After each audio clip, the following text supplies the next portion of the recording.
Hi, it's Lauren. Welcome back to my craft room. I'm super excited today. Scrapbook.com sent me a package of some new Brutus Monroe products to the Scrapbook.com store. So I'm going to create two cards here. The first one is using the clear stamp and stencil set called Funky Floral. And there's these three different stencils that layer together to make flowers, as well as a large stamp that's A2 size that will also add details to the flower. So I'm going to be using my stencils first, and I'm going to make sure that I have the stencil the right way so the stamp can stamp over it. I will admit this is my second time making the background because I messed up the first time. My stencils were backwards, and I am using the Chroma Mist in Candy Apple Red to create my red flowers. I used a paper towel to dab up the mess that I made from spraying on my watercolor paper.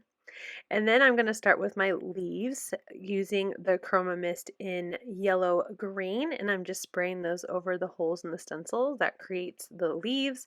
This is a really pretty pale green color, like it says, yellow green. And I'm going to set that aside to dry. Once it's dry, I'm using an embossing buddy to make sure that I have as much powder, anti-static powder on my background. I did it once with this embossing ink through the center of the stencils, and I got embossing powder stuck everywhere. So I used my embossing buddy to make sure that I would have minimal embossing powder in places I don't want it to be. And I'm using Brutus Monroe's gold embossing powder, or gilded embossing powder, I should say, to add in the centers of my flowers. Now it is a textured watercolor paper, so I still did get some gold where I didn't want it to go. So I just used a paintbrush to wipe off any of that excess gold powder. I went ahead and used my embossing buddy again to add anti-static powder, and I'm bringing out my Misty to stamp the A2 size of this funky floral detail stamp. I'm going to bring out that embossing ink mini cube again and emboss the image on this large stamp. And this time I'm going to emboss with the embossing powder Raven. It's a very dark black. It's a really pretty color. So once I get that stamped down with my embossing ink, I will now cover it with the powder. And this time it didn't really get in places I didn't want it to go, which was nice. I did a lot of tapping and most of it came off. And I really love the little details to the center of the flowers. So I use my heat embossing gun to melt all of that down. You can emboss on top of other layers of embossing powder, so I still had some really great detail on the center of my flowers. Finally, I wanted to use some of the glitter glaze that was also gifted to me from scrapbook.com in Fallen Snow. And so I put that large stencil back on, and I just used a domed foamed applicator. You could use a palette knife, a paintbrush, anything you really want, but I wanted to just have a nice even coat, so I used a domed foam applicator to add in that subtle glitter glaze sparkle to my background. While that's drying, I'm going to start my next card. This time I'm using a mini Slimline stencil, and this is called Starlight. And I'm going to add some glitter glaze, but I wanted to add color behind that glaze because it is a clear glaze with colorful glitter inside of it. So I started off with yellow. This is Lantern Light from scrapbook.com. And then I'm going to bring in a blue, which is sky blue, and I blended those together to create a green in the center. So I'm bringing back out that Fallen Snow glitter glaze and using a dome foam applicator to apply that over the yellow. I'm kind of dabbing it, trying to create some texture. I didn't want it to be just a thin coat. I wanted there to be some texture in my background. And then I'm going to repeat that same process over the green ink in Key Lime glitter glaze. Again, dabbing it on just to add some texture. And over the blue will be glitter glaze in Navy. Once that's all done, I will pull up my stencil, creating this really beautiful kind of lattice lace background, and I will set that aside to dry as well.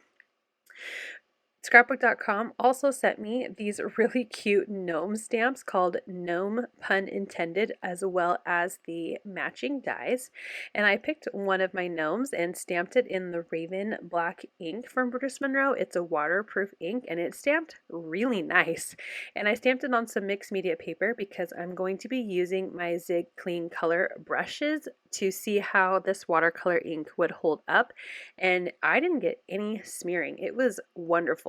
I didn't have to let it dry. It, was right away able to color, which was just super nice. I definitely can see this being my go-to for all of my watercolored images.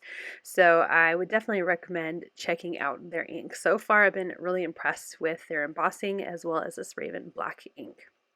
So I'm going to go ahead and finish coloring in my little gnome. I'm sticking with the same colors that I have in my background. So a blue hat with a green rim and then cute little yellow. I was going for like rain boots and gloves, and then I will add in some blue and green details to the socks as well as his little braided mustache hair ties.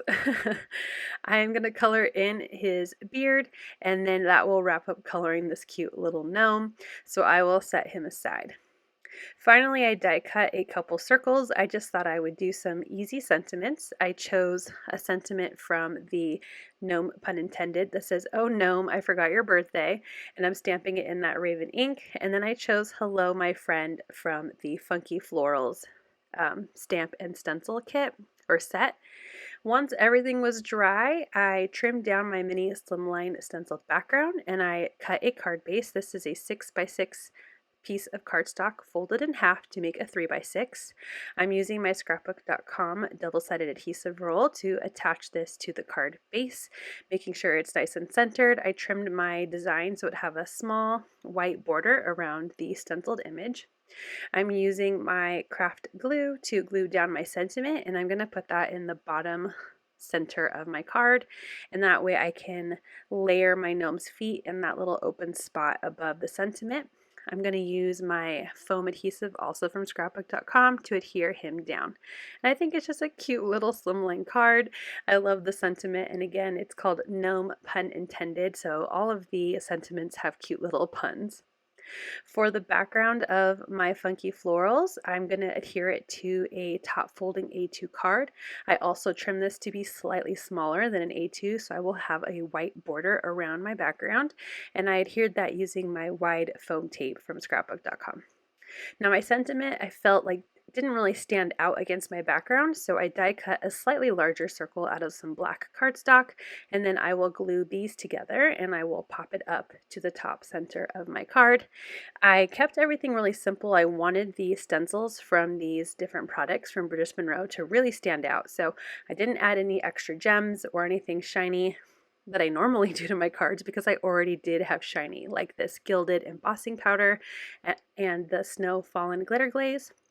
And then for my gnome card, all three of those glitter glazes really left a lot of sparkle. Here are some photos of those two cards.